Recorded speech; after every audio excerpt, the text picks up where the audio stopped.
Bien, donc ici on est dans la maison qui est à peu près à 60-70% d'avancement. Donc le placo est en cours de réalisation. Voilà, toutes les lignes techniques. Voilà, voilà. Et donc nous voici dans la salle de bain avec la porte qui est en train de prendre un bain. Voilà. Alors la pièce d'étage, il y a une technique évacuation des PVC, aération des eaux vannes. Voilà.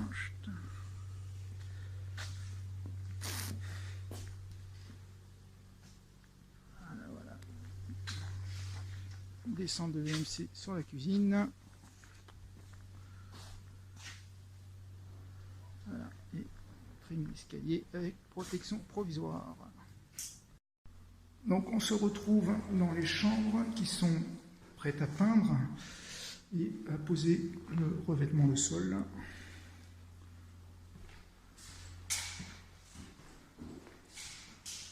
Voilà.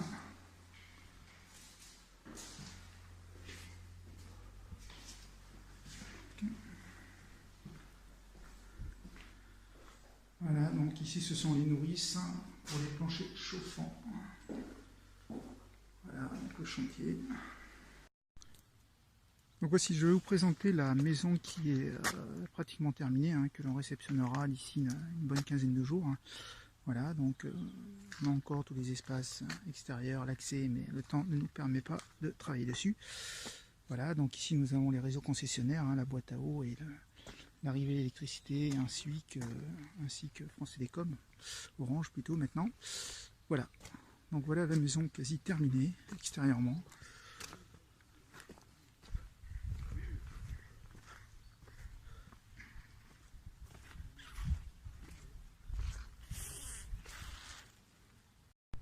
Et donc voici la façade arrière complètement terminée.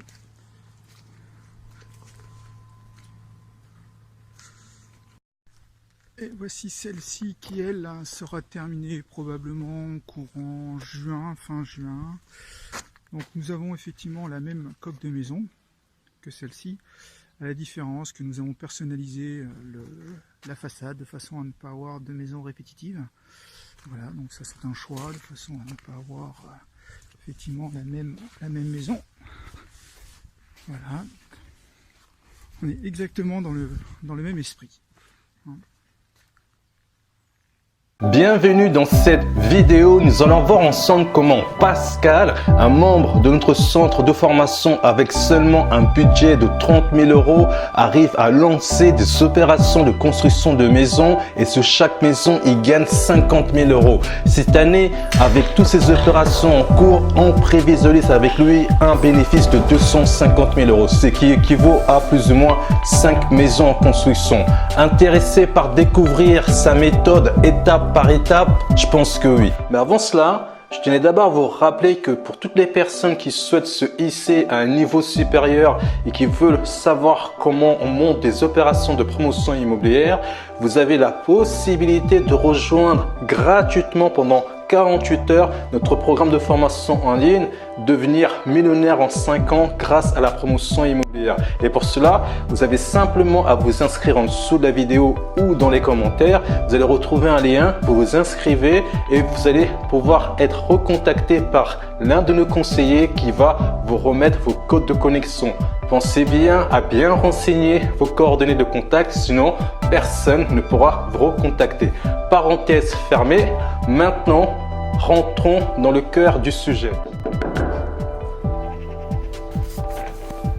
Tiens, salut Richard. Pascal, Comment ça va? Bien, Ça va super. Madame, comment allez-vous? Alors donc tu m'accueilles dans ta maison. Voilà, alors c'est notre projet que l'on a fait, qui s'est concrétisé, puis bah voilà, maintenant il est super, Il est on est très construit. satisfait, très content. Alors Bon, là, à l'heure actuelle, il n'est pas encore vendu. alors non, pour l'instant il est en vente, il est Donc pas en- c'est pour ça qu'aujourd'hui on peut faire une petite visite. Voilà, on va te présenter ça. Bah, super, donc on va faire une petite visite. Super. Avec un grand plaisir, Richard. Alors, on est sur une surface de combien de mètres carrés ici? Alors la maison, dans sa globalité, fait 117 mètres carrés. D'accord. Voilà. En loi carrée. Alors, en loi Carrez, effectivement, en surface habitable. Ok. Voilà. Ok. Donc, on verra à l'étage, on a des petits rampants.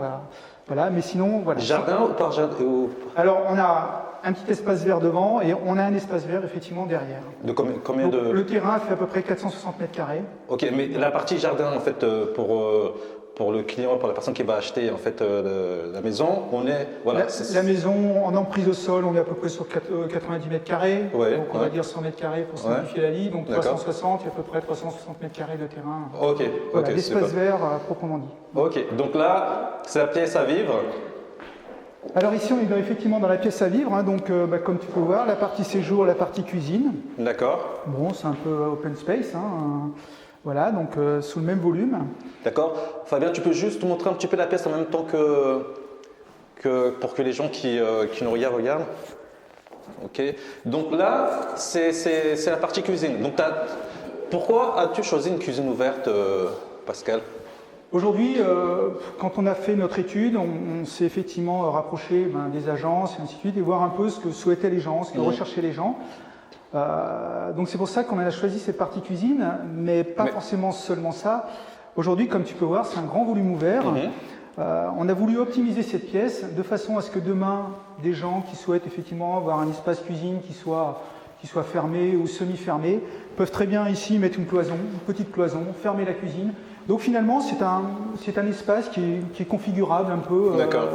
Mais on en reparlera tout à l'heure si tu veux bien la deuxième partie, mais tu sais que le raisonnement que tu as, c'est le raisonnement qui est vraiment dans l'air du temps du promoteur, qui est ce qu'on appelle des appartements de maisons modulables qui soient en fait dans ce qu'on appelle le développement durable. Et que le développement durable, justement, c'est l'idée d'avoir en fait un produit qui est une maison, un appartement qui va s'inscrire dans le temps et dans la durée. C'est-à-dire qu'aujourd'hui, ce bien peut convenir à une famille avec 4 enfants. Demain, on peut le moduler de telle façon à ce qu'on le transforme en 2 pièces, par exemple. Donc, en fait, c'est ce qu'on appelle le développement durable. Et ça, c'est vraiment, en fait, en tout cas, ce que tu as fait aujourd'hui, puisque même lorsqu'en fait, on parle de cuisine ouverte, il faut savoir que quand tu construis une maison ou un appartement avec une cuisine ouverte, en fait, c'est des mètres carrés en plus. Absolument. Et des mètres carrés en plus, derrière, c'est ce que tu récupères en mètres carrés et en bénéfice. Absolument. Donc voilà, donc vraiment, c'est très intéressant et en tout cas, la superficie du salon est vraiment très intéressante. Donc, en termes de, voilà, on est dans le carrelage au sol. Là, tu as une baie vitrée et donc tu as aussi comment on appelle, des stores électriques. Si j'ai bien vu. On est effectivement en volet roulant électrique, avec une comment dirais-je, en fait on est sous linteau, les coffres sont sous linteau, c'est-à-dire que tu n'as rien d'apparent sur les surfaces intérieures des maisons. D'accord. Demain tu veux mettre une tringle, tu n'es pas embêté avec des coffres de volet roulant comme on avait. Voilà. Donc on est sous linteau. On est également, donc en carrelage, on est également en sol chauffant. D'accord. Donc le gros avantage du sol chauffant, effectivement, c'est effectivement de ne pas avoir de radiateur. Donc ça, c'est quelque chose qui est très très intéressant également. Et en termes de réglementation énergétique, on est encore en RBR 2020 ou en RT 2012? Non, on est encore sur les RT 2012. Tu te rappelles que je t'ai posé la question, la première question que je t'ai posée, c'était celle-ci. Et en fait, on en reparlera tout à l'heure. Mais je pense que tu es au courant que la RBR 2020 va sortir. Alors on dit le 1er janvier 2021. Ça peut être beaucoup avant. Donc c'est vrai que, voilà, en tout cas, il faut en prendre compte. Il faut absolument en tenir compte. Ici, on avait déposé un permis il y a 1 an, Richard. On était encore un peu loin des RGE 2020. Bien sûr. Mais il est évident que plus on va s'en rapprocher et plus la question va se poser. Ouais, bien sûr. Voilà, parce qu'aujourd'hui, faire de l'RT 2020 avant qu'elle ne soit effective, c'est peut-être probablement plomber un peu les prix également. Forcément. Bon, après, on en parlera, mais c'est vrai que quand vous êtes en RBR 2020, le prix de vente est beaucoup plus cher qu'en RT 2012 parce que forcément en termes de produits qu'on va utiliser en fait pour concevoir ce RBR 2020, ça coûte plus cher, donc forcément ça se répercute sur le prix de vente. Mais bon, on en reparlera tout à l'heure de manière beaucoup plus détaillée. Donc voilà, là c'est la pièce à vivre. Qu'est-ce qu'on peut voir d'autre, Pascal? Alors on est également sur une orientation nord-sud. D'accord. Très intéressante. Ici, là on est en sud. Et là on est en nord. Et là on est en façade nord. D'accord. Voilà. Donc, Fabien, tu peux montrer juste la vision de l'extérieur pour qu'on voie bien la vue qu'on a? Donc voilà, après c'est transformable, encore une fois, on a fait un petit décaissé au niveau de la... C'est beau, hein, c'est beau. On a fait un petit décaissé pour une petite terrasse. Après, on laisse aussi le choix aux gens de faire un peu ce qu'ils veulent. On veut aussi qu'ils apportent un petit peu leur touche. Je pense qu'ils ont besoin de. Donc voilà. Donc on a préparé un peu le terrain. Voilà. Maintenant, à eux de mettre en place ce qu'ils souhaitent. Hein. Non, c'est beau. C'est très beau. Après, également, hein, on a prévu des grandes baies coulissantes, ce qui nous amène une clarté. Voilà. De la lumière à l'intérieur. De la lumière, et ça c'est important. La lumière, c'est la vie.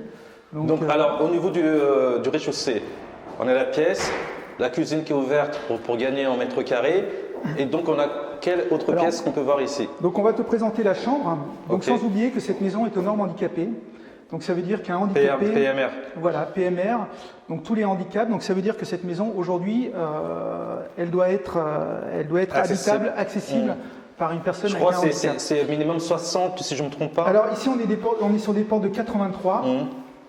Et ici, en fait, cette pièce, donc la chambre hein, du rez-de-chaussée, le handicapé doit pouvoir effectivement déambuler dans cette chambre. Hein. Donc il rentre, 83, il nous faut un arc de cercle de 1,50 m de façon à ce qu'il puisse pivoter et qu'il puisse aller à son lit en fait. Hein, il est là, donc il puisse se coucher normalement et se lever sans rencontrer d'obstacles. Et ça, c'est aussi valable pour les 3 chambres qui sont dessus? Alors non, puisque le handicapé n'est pas censé pouvoir monter à l'étage. D'accord, hein. D'accord. Donc voilà, donc on est sur une pièce donc forcément qui est, de par ses contraintes, doit avoir une surface minimale. Donc on est sur une pièce de 12 mètres carrés. Ouais. Hein. Donc voilà. Hein. Ok. Donc toujours pareil, on est en sol chauffant. Voilà, après ce que l'on peut rencontrer dans une chambre. Super, on continue. Ouais. Alors, quelle est cette pièce? Waouh! Voilà. Donc ici, on est dans la… On ne va pas appeler ça une salle de bain, on va appeler ça une pièce d'eau. Une pièce d'eau, donc ça va être la pièce qui va permettre effectivement, encore une fois, de pouvoir recevoir une personne avec un fauteuil roulant, parce que finalement, c'est un peu ça qui délimite les surfaces. Je ne comprends pas pourquoi tu ne peux pas appeler ça une salle de bain, Pascal. On appelle ça une pièce d'eau et la salle de bain, voilà, on est sur une baignoire. Enfin, c'est la terminologie. Après, on pourrait, Richard, appeler ça effectivement une salle de bain. Bon, voilà. Donc, on a le toilette qui est dans la salle de bain ou la pièce d'eau, comme tu le souhaites. On a l'espace douche, hein, donc tout ça doit être accessible. C'est accessible, ouais, bien sûr. Doit être accessible aux handicapés. Fabien, tu peux montrer pour qu'on voit bien que, excuse-moi, que c'est hyper accessible en fait. Alors, la personne à mobilité réduite. Quand en fait, la personne en fauteuil roulant doit pouvoir tourner ici avec son fauteuil roulant, se ranger à côté du toilette, d'accord. Et également au niveau de la douche, donc elle doit pouvoir tourner son fauteuil roulant et se ranger. Alors tu vas me dire, il y a ça. Aujourd'hui, on a mis ça, mais en fait, la réglementation nous impose que la pièce soit effectivement configurable pour un handicapé sans engager de gros travaux. D'accord. C'est-à-dire que demain, si effectivement le problème se posait, un handicapé va acheter la maison, il peut retirer. On enlève ça, voilà. À partir du moment où il n'y a pas de gros travaux de structure à réaliser, ça pose aucun problème. Ok. Donc voilà. Super. Donc là, on a fait le tour, en tout cas, des pièces. Alors peut-être qu'il en reste encore une. Le garage. Le garage et on va dire un peu le côté technique. Technique de la maison. Donc ici, on est dans un garage. On est sur une porte de garage électrique. D'accord. Encore une fois, pour le handicapé. Et après, on a ici notre… Alors, la superficie du garage. On est à 17 mètres carrés. 17 mètres carrés, ouais, ok. 17 mètres carrés. On a la pompe à chaleur, donc qui nous permet effectivement de chauffer les sols. Et après, on a un chauffe-eau qui est intégré également, qui lui est pour l'eau chaude sanitaire. D'accord. Hein. D'accord. Donc voilà ce que l'on peut retrouver dans un garage. Et pourquoi est-ce que le choix en fait d'avoir justement le chauffage par ce système-là, c'est un choix personnel que tu as fait ou c'est un choix qui est dicté par la demande du marché? Alors, c'est en fait quand on a sélectionné le constructeur ne fait que ce type de sol. Celui avec qui tu travailles. Voilà, celui avec qui on travaille jusqu'à présent. Donc à partir de ce moment-là, on y a réfléchi bien évidemment, mais ce n'était pas possible de sortir ce lot-là parce que c'est un peu les inconvénients d'un constructeur. mais on s'est dit que finalement, c'était pas inintéressant, de par le fait que l'on n'a pas les radiateurs accrochés au mur, on est tout en sol chauffant. Bien sûr. Donc effectivement, c'est plus beau. C'est plus beau, et également, on a une surface de chauffe qui est homogène, c'est-à-dire que toute la surface carrelée, contrairement à un radiateur où c'est un peu sectorisé, on va dire, là, on est vraiment sur un sol chauffant de façon homogène. Moi, ici, la maison vide, telle qu'on la voit ce jour, elle me coûte à peu près 50 € par mois d'électricité. Oui, mais alors, Pascal, là, on en parle tous les deux, mais parce que tu n'y vis pas. Oui, parce que là, il n'y a pas de vie. Donc, la question, c'est de savoir, encore une fois, on va rentrer vraiment dans les détails de tout à l'heure, c'est vraiment la partie qui est très intéressante, on va beaucoup échanger, mais si en fait, on se met à la place du consommateur, de la personne qui va habiter, c'est-à-dire dans ce logement, c'est à comparer, mesurer en fait entre ce qu'elle consommera justement avec un chauffage électrique et avec ton système. Toi, tu sais qu'est-ce qui est plus économique pour elle en fait. Électriquement, elle ne pourra pas parce qu'elle ne sera pas conforme à l'RT 2012. Donc voilà. Donc soit on aura un chauffage gaz. Donc là, le lotissement ne pourrait pas permettre de recevoir du gaz parce qu'il n'y a pas d'arrivée gaz. Donc voilà. Donc soit après, c'est des chaudières au fioul, mais alors ça n'existe plus. Donc voilà. Donc c'était une des seules solutions que l'on pouvait avoir. Et de manière économique, oui. Ça se joue. Pour moi, aujourd'hui, on est quand même sur une pompe à chaleur qui se trouve derrière. Donc c'est l'énergie renouvelable. Donc voilà. Donc aujourd'hui, c'est très tendance et ça fonctionne. Ça fonctionne. Ok. Donc voilà. De toute façon, on rentrera en détail dans ces détails techniques tout à l'heure. Ok. Super. Donc là, c'est la partie du bas. Voilà. Donc ici, en fait, on régule la température du chauffage, donc toujours au sol, par niveau. C'est-à-dire que je régule ce niveau ici avec ce thermostat et j'ai un autre thermostat qui régule la partie haute, l'étage. Donc on peut très bien dire, voilà, moi j'habite là et les chambres elles sont pas occupées, on coupe un peu là-haut, sachant que la chaleur elle monte toujours un peu, mais bon voilà. Ok. Et on va monter à l'étage. Ouais. Par contre, tu ne parles pas de tes escaliers. Moi, je les trouve. Il est magnifique. J'attendais que tu me poses la question justement. Il pensait que j'allais passer, j'allais pas le voir. Non, mais ça me rassure que tu aies vu l'escalier et que tu le trouves beau. Parce que normalement, tu dois savoir qu'il y a peu de choses que Richard ne voit pas. Donc, non, il est beau quand même. Effectivement, cet escalier, on l'aime bien parce que finalement, il est très moderne, très archi. Il n'apporte pas une lourdeur à la pièce. Ils se font très bien dans la pièce. Et pourquoi le bois? En fait, parce que alors quand je dis pourquoi le bois, c'est juste parce que je trouve ça extrêmement agréable à regarder et du coup je me pose la question à savoir si c'est une idée qui est venue peut-être de madame voilà, je trouve vraiment c'est vachement intéressant comme choix en fait. Et tout en fait quand on rentre dans la pièce qui est une belle pièce, qui est blanche, qui est spacieuse, en fait l'escalier tout de suite touche parce qu'on le voit, on le perçoit, et il dénote en fait dans l'ensemble du parce que c'est les couleurs qui sont quand même un peu neutres, un peu grises, mais c'est vrai que là l'escalier tout de suite voilà, il fait la différence, en tout cas il dénote en fait dans tout le reste en fait. Donc c'est pour ça que je me suis posé la question, c'est peut-être que c'est madame qui peut-être la décoration, excuse-moi, peut-être la décoration ça vaut. Oui, mais parce qu'il y avait un petit côté chaleureux, contemporain avec le mélange d'acier et puis non, c'est vachement beau. Il est neutre, donc il plaît à une plus grande partie de la clientèle, voilà, et puis se fondait très bien avec le cadre de la maison. D'accord.